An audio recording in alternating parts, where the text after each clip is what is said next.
Lesson 1. I go to London. It is a beautiful summer day and I am travelling on a train. There are two ladies sitting opposite me. I don't know them, but from their conversation, I know they are foreigners. I don't understand much of what they are saying, but I know they speak English. I also want to speak English, but I am a beginner. I don't know many words. However, this is an opportunity for me to speak English. I decide to try to speak to the ladies.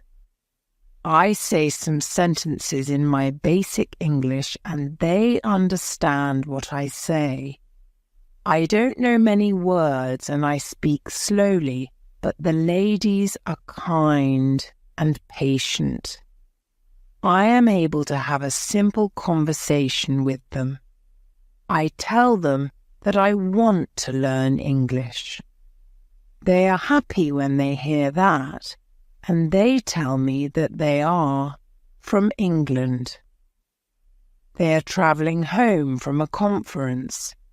We speak for about 10 minutes. Then it's time for me to get off the train. While I am thanking them for speaking with me, they give me their address and phone number. They tell me I can visit them in England if I want to, and then we say goodbye. This is how my journey in learning English begins. After this meeting, I decide to work on my English skills more. I translate texts and I watch films in English. I work on my English for 2 hours almost every day. In 6 months, I am able to speak quite well. It is great, but I want to know more. I decide to go to London to study English there. In London, I choose a school which I expect is good. I really look forward to my first lesson. The lesson is on Monday. On my first day at school, I meet my teacher and the other students in the class. My teacher is a young lady. She is very nice. She asks everybody to introduce themselves and say where they are from. Then the lesson starts. Our teacher asks us how we studied English before and what we suppose is the best method to learn English. I tell my teacher that I like translating songs and other texts, but I don't know what the best method to learn English is. Our teacher says that she will teach us a very effective method, which is based on using the language. Our teacher tells us that we will not have to study, and we will not use textbooks. We will immerse ourselves in the language. It is great for me since I don't like studying and I don't like textbooks. Then we speak about what we should focus on when we learn a new language. Our teacher tells us we need languages for communication. Languages help us say ideas and understand ideas. So when you learn a new language, the best way to learn is to use it for exchanging ideas. This is what we will do in our course. Most of the time we will speak. You spoke a lot when you learnt your native language as a child, and you should speak a lot when you learn English as an adult. Unfortunately, many students spend a lot of time on memorizing new words or learning grammar rules. They don't use English for speaking. They study about the language, but they don't use it very much. Of course, you need to learn new words and new grammar, but you don't actually have to study them. During this course, I will show you a very simple and effective way on how to learn new words and grammar. I like what our teacher says. Our lesson continues. We speak about our hobbies and what we do in our free time. We speak in pairs or with our teacher. It is great, and we speak for the entire lesson. I enjoy it so much. I have never spoken so much English during one lesson in my life. I have never learnt this way before. I am happy and I look forward to the next lesson. Lesson 2. How to learn words. I go to school on Tuesday again. One of the students asks a question that is interesting for me. She asks, "What is the best way to learn new words?" Our teacher says, "There are many things you can do to learn new words. I will tell you what is statistically the most effective way for learning new words. It is reading. When people read when they learn a new language, they learn twice as fast as people who don't read. It is good to read for at least 30 minutes every day. I want to show you what you should do if you want to get the maximum gains from reading. First, it is very important that the book or text which you read is interesting for you. It is important that you enjoy reading. The book can be a nice story, or it can have some useful information for your job or your hobby. Don't read a text that isn't interesting for you. It is also good to read a text in which you know most of the words. When you don't know many words, you can get frustrated. You always want to enjoy everything you do while using English. It is good to choose a text which is interesting and also suitable for your level. When you read the text and you see a word that you don't understand, you get a dictionary and you look up the word. Then you continue reading. You don't have to write the word anywhere. You don't have to make a list of new words. You don't have to try to remember the word. You only focus on understanding the text. When it is clear to you what the word means, you continue reading. Anytime there is a new word for you, you do the same. Reading also has another great advantage. When you read, you learn new words and you also learn how every word is connected to other words in the sentence. Then you can see how to link the words correctly. This way of learning new words is very effective. Give it a try and you will see how fast you can learn new words. Then we continue with the lesson. We speak about the situation in England and about the best jobs for students. This is good for me because I want to have a job. I want to do something after my class. I ask other students if they know where I can find a job. They tell me that I should go to a job centre. The job centre offers a lot of jobs for students. This is good for me, and I am happy that I know where I can find a job. When my day at school is finished, I go to the job centre. I don't know what jobs I can do, so I ask the lady at the job centre what the best job for a student is. The lady tells me that they have some good jobs for students. She tells me that I can be a cleaner or a waiter in a cafe. I tell the lady I have no experience doing these jobs. She tells me that my English is good enough to work at the cafe. The training is not difficult, and I can have more chances to speak English than being a cleaner. She tells me that I can start my job on Thursday. It is all good for me. I'm happy that I have a job where I can practice English. Lesson 3. How to learn pronunciation. On Wednesday, I go to school again. There is one student in the class who is quieter than the other students. He is from South Korea. When our teacher asks if we have any questions for her, this student from Korea says that he has a question. He says that he has a big problem with pronunciation. He knows that his pronunciation is not very good, but he doesn't know how to improve it. He doesn't speak much because he doesn't want others to listen to his bad pronunciation.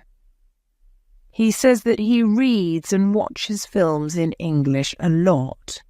He understands very well, but he also wants to improve his speaking. He asks if there is something he could do to improve his pronunciation. When my teacher hears this, she says, "Okay, I will tell you something about pronunciation and how to practice it. I will also teach you a great technique that can help all of you to be better at pronunciation." First, we have to look at why students have problems with pronunciation. When we speak, we have to move our mouth. We have to use muscles in our mouth. We all do that. The problem is that when you speak English, sometimes you use your muscles the same way you would use them in your native language. Then your pronunciation is different from the pronunciation of native speakers. This happens to many students who learn English. Almost everybody has a bit different pronunciation than they should have. In fact, it is not a big problem because usually people understand what you want to say, even though your pronunciation isn't perfect. However, you can work on your pronunciation and make it better. There is a great technique that can help you a lot. The name of this technique is shadowing. The technique is very simple. When you do shadowing, you simply copy the sound that you hear immediately after hearing it. When children learn their first language, they learn it by copying. They copy after their parents again and again until their pronunciation is perfect. You can learn English pronunciation in the same way. This is what you can do. Take some video or audio recording that is not very fast and that you understand very well. You listen and you copy what you hear when you hear it. That is all. Then, our teacher goes to www.youtube.com and she searches for the shadowing technique. She finds a good video where the shadowing technique is well demonstrated. We watch the video. Then we all try to do shadowing for about 3 minutes. Then our teacher tells us, shadowing is also good when you are preparing for a presentation you have to give in English and you want to have your pronunciation as close as possible to the pronunciation of native speakers. Before the presentation, you can go to some place where you are alone and you can do shadowing for about 10 minutes. You will see how much it will help you to have better pronunciation during the presentation. This is very interesting for me. I haven't heard about this technique before. When the lesson finishes, I go to the school reception. I ask the lady if there are any sport activities at school. I would like to play some sport in England. The lady at the reception says, "Yes, we have a table tennis team and a football team. The football team has training today at 5 o'clock. I am very happy because sport is very important in my life. I go to the training of the football team. I meet a lot of players from different countries. The players are from Brazil, Japan, Russia, Spain, Argentina, and Italy. I like the training. I am very happy that my time in England starts well. I have a great teacher. I also have some new friends from my football team. Also, tomorrow I am starting my job." Lesson 4. How to practice speaking. On Thursday, I go to school again. We have a new student in our class. Her name is Monica and she is from Italy. At the beginning of the lesson, my teacher asks her how her life is. My teacher knows Monica from 1 year ago when she attended her class. That one was a class for beginners and it was only for 2 weeks during summer holiday. When Monica speaks, her English is beautiful. Her pronunciation is very good and she is very fluent. My teacher is very happy and she asks Monica, "Where did you learn English so well?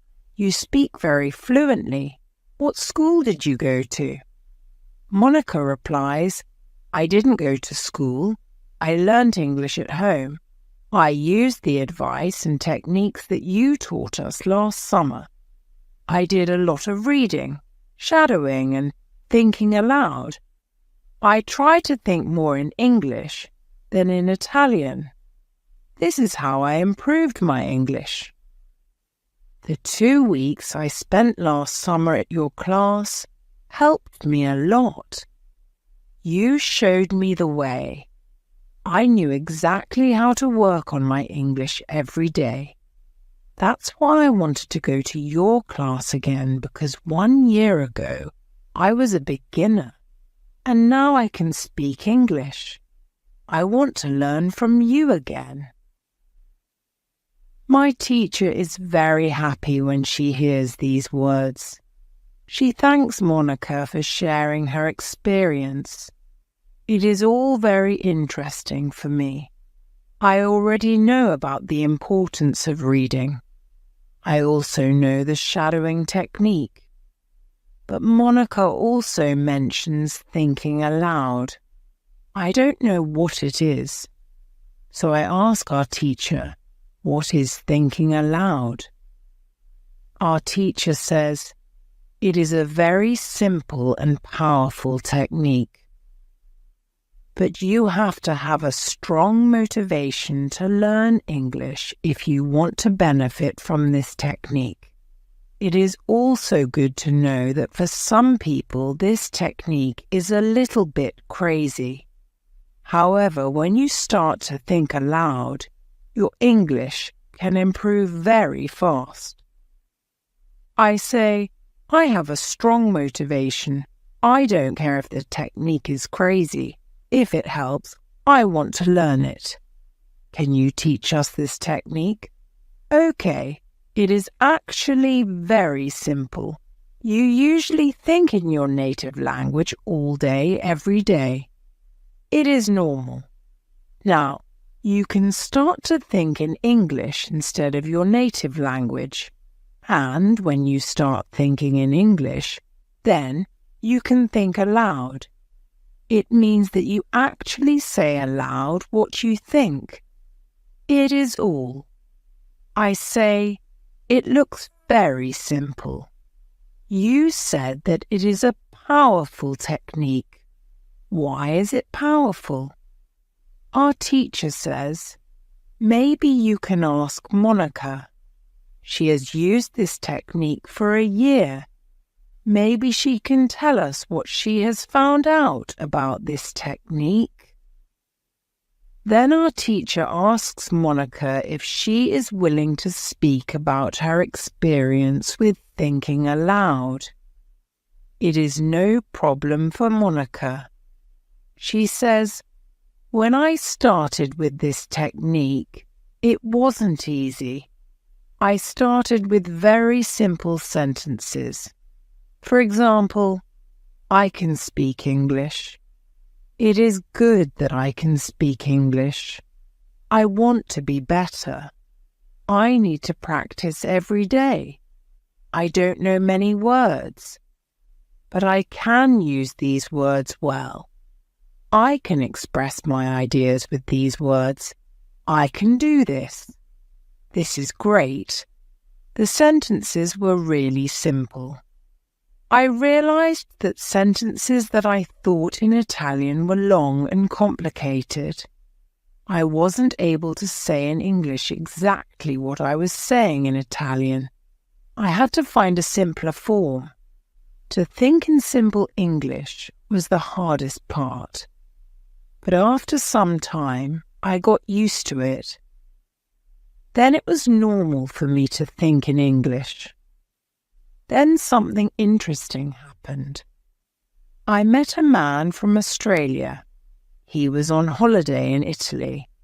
I was still a beginner, but we started to speak English.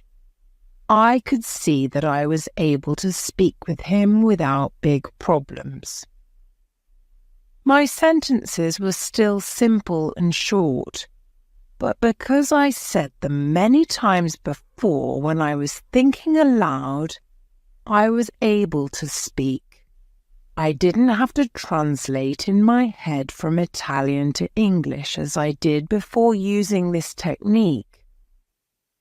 After the meeting with the man from Australia, I started to use thinking aloud even more.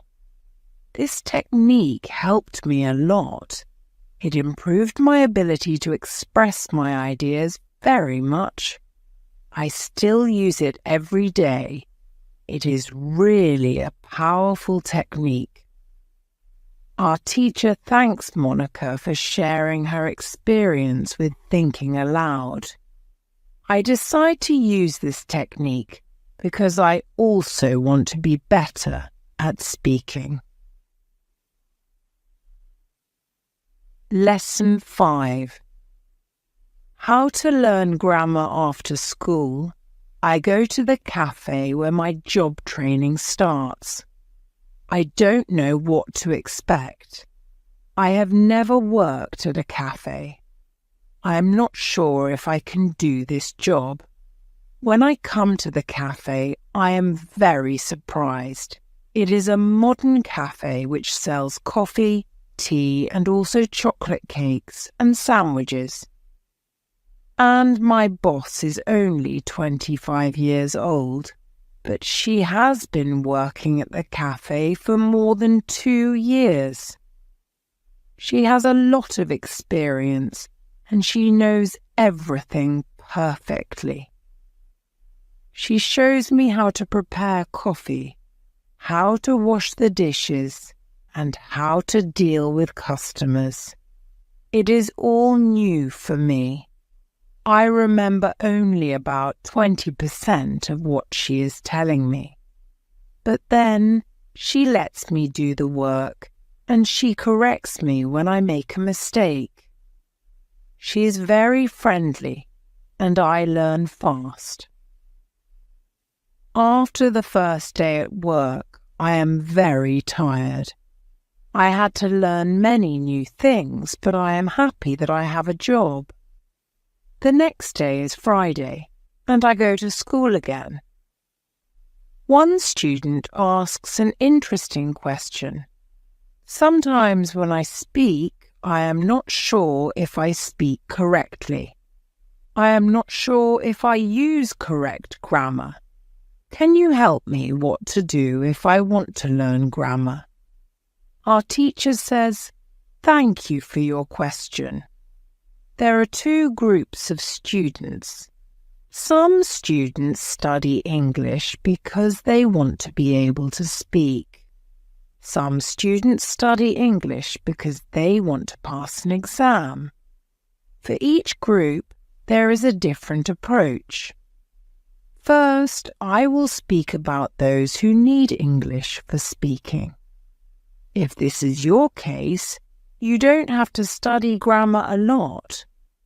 When you learnt your native language, you also learnt it without studying grammar.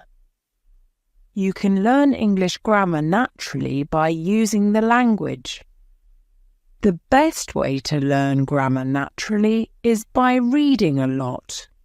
Books are written in good grammar. When you read, you will learn grammar in the context of the whole sentence. I also recommend shadowing. When you do shadowing, you practice the correct grammar. You do it naturally. You don't have to try to remember anything. You only copy sentences with correct grammar. The second group of students are those who study English for passing an exam.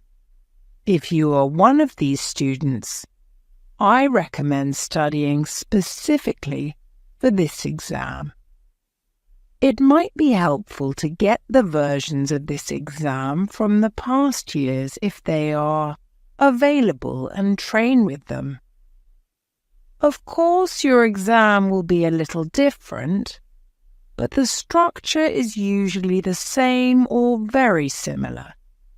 From my point of view, the versions of the exam from the past years are good training materials. Then I recommend going to the exam only when your results in the training materials are such that you could pass the exam successfully. Did I answer your question? Yes. Thank you, says the student. This is good news. I don't like studying grammar. I learn English because I want to be able to speak. I don't need to pass any exam. I am happy that I don't have to study grammar much.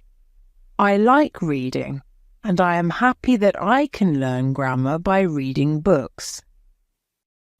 In the afternoon, I go to my work. It is my second day and I can already do a lot of things by myself, but my boss helps me whenever I need it. I see that my work is not very difficult. Also, I can practice English when I speak to our customers. Lesson 6. How to test your English. It is Monday again, and I go to my school.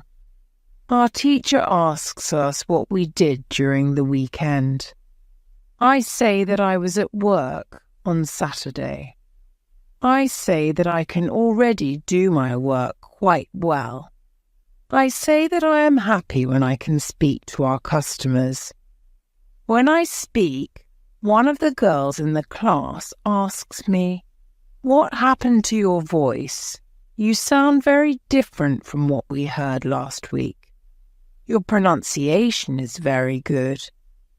I smile and I say, "Thank you. I tried to do shadowing on Saturday evening after my work and for all of Sunday.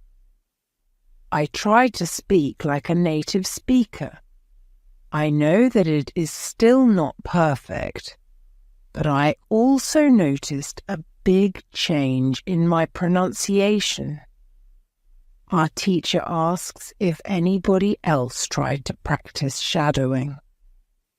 3 students raise their hands. One of them is the student from South Korea.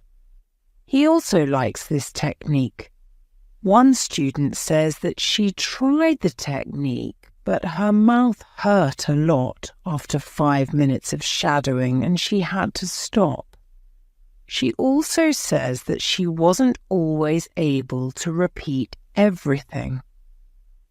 Sometimes it was hard for her to keep up with the speed of the recording.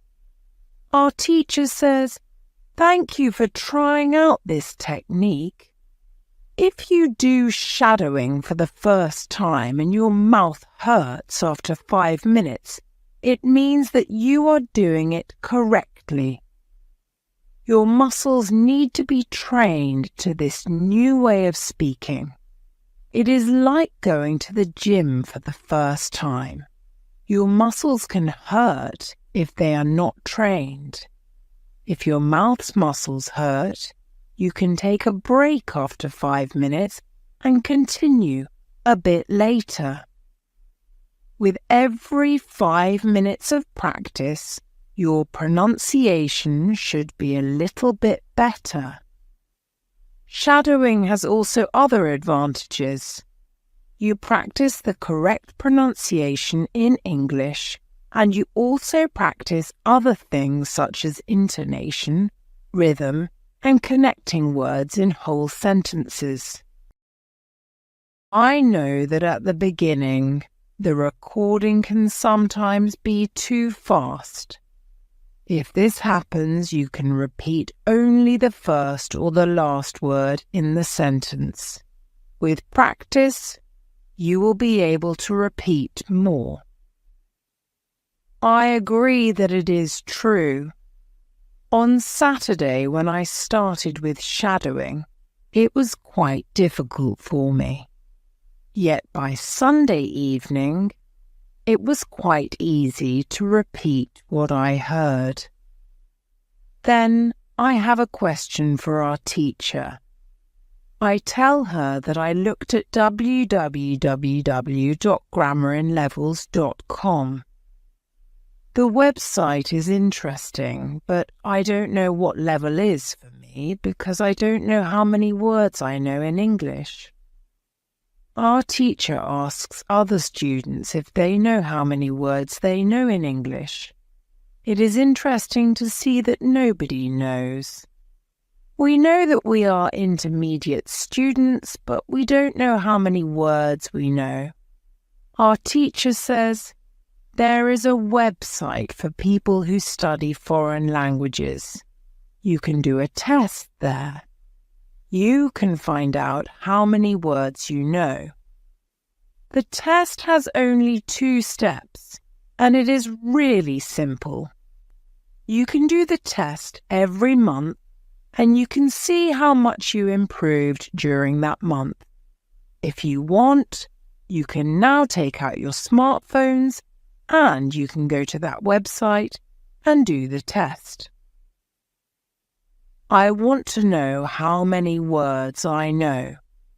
I do the test immediately.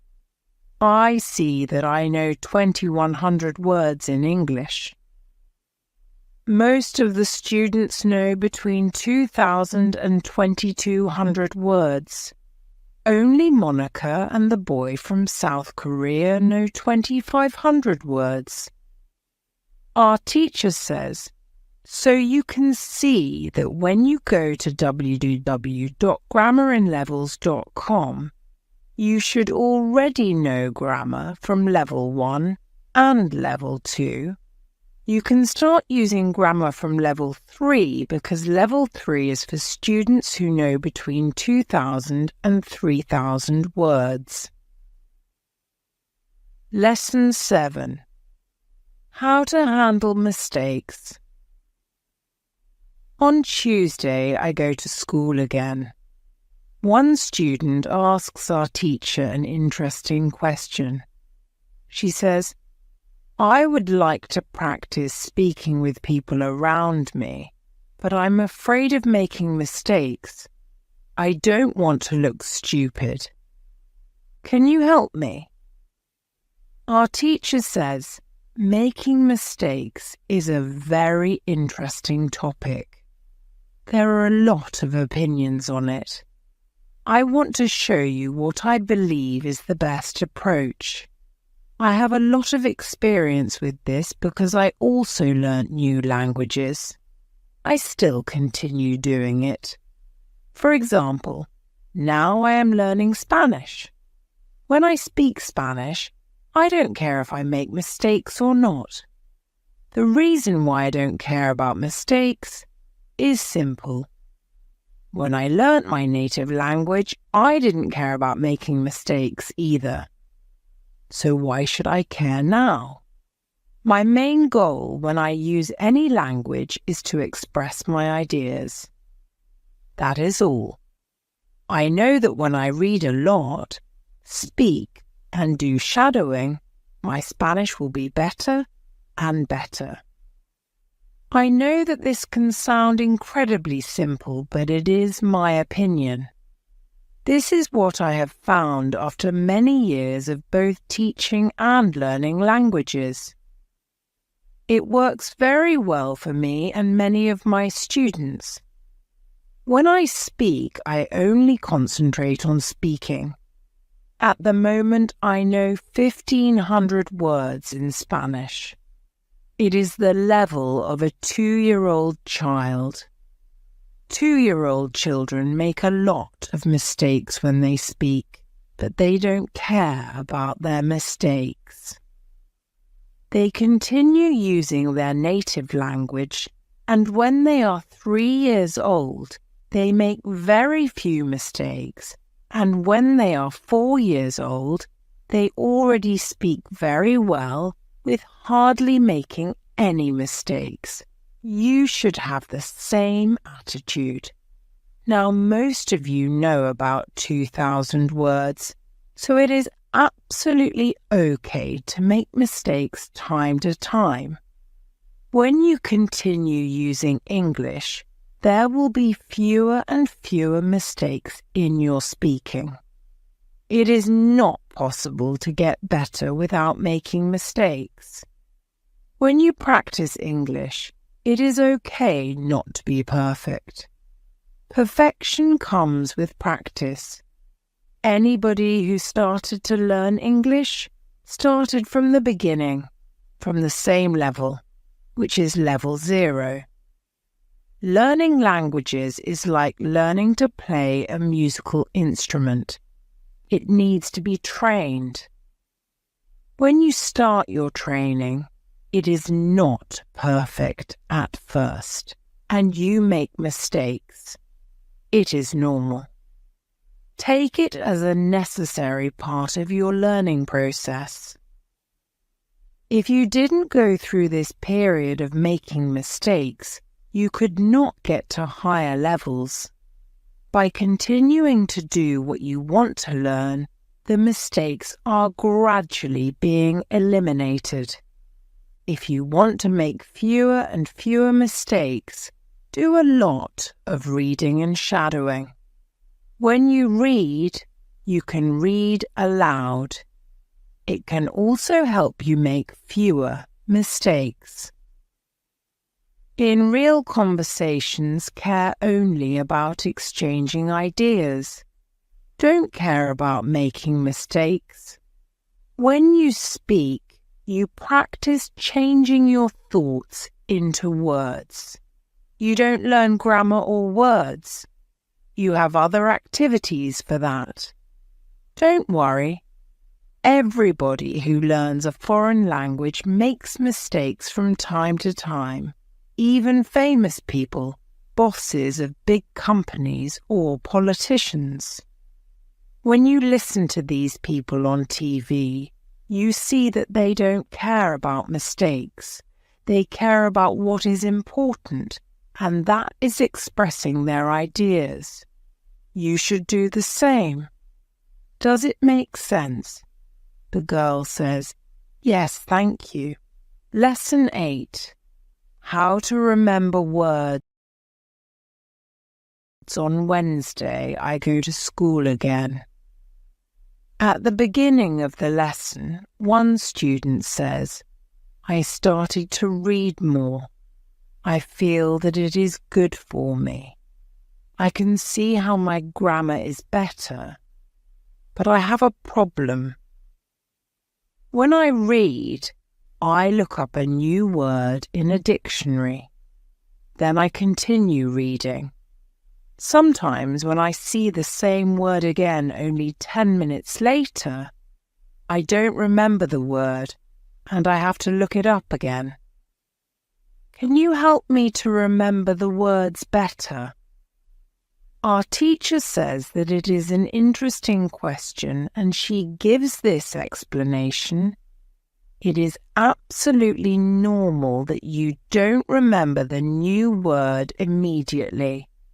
Usually, you will have to look up the word 5 times before you remember it. There will be also words that you will have to look up 10 or 15 times. These words are usually verbs. When we learn a new word, the word goes through phases. Only when you achieve the last phase, you remember the word very well. There are 5 of these phases. Let's have a look at them. The first phase is the moment when you see the word for the first time and you don't know the word. You look it up in the dictionary. The second phase is the moment when you see the word that you have already looked up in the dictionary or heard or saw it in the past. You know that you saw this word before, but you still don't remember its meaning. You look up the word again. The third phase is the moment when you see the word again and you feel what it could mean, but you are not sure. For example, you know that the word is some kind of object or some animal or a verb. The fourth phase is the moment when you already know what the word means when you see it, but you are not able to recall the word when you want to say it. When this phase happens, the word is in your passive vocabulary. The fifth phase is the moment when you are able to use the word when you speak. Now you can see there are 5 phases altogether. Do you understand now why it is not possible to remember a new word when you see it for the first time? You would have to jump across all the phases with the first encounter with the word. You have to see or hear every word several times and let it go through all the phases until you get to phase number 5. You can be happy not only when you learn a new word perfectly, but also when you get from one phase to the other. When it happens, you are closer to the final goal, and it is to use the word without problems in everyday communication. All of this is interesting to me. I didn't know about these phases, but it is all logical. It also happened to me that I looked up a new word in the dictionary, but 2 minutes later, I didn't know what the word was, and I had to look it up again. I felt stupid that I didn't remember the word. Now, I know that it is absolutely okay not to remember the word forever when I see it for the first time. I need several encounters with the word before I can use the word well. After school, I go to my football training. Our coach tells us that there will be a match on Saturday. The school team will play against another school team from Cambridge. Our coach tells me to come and play for the school team. I am very happy and I am looking forward to the Saturday match.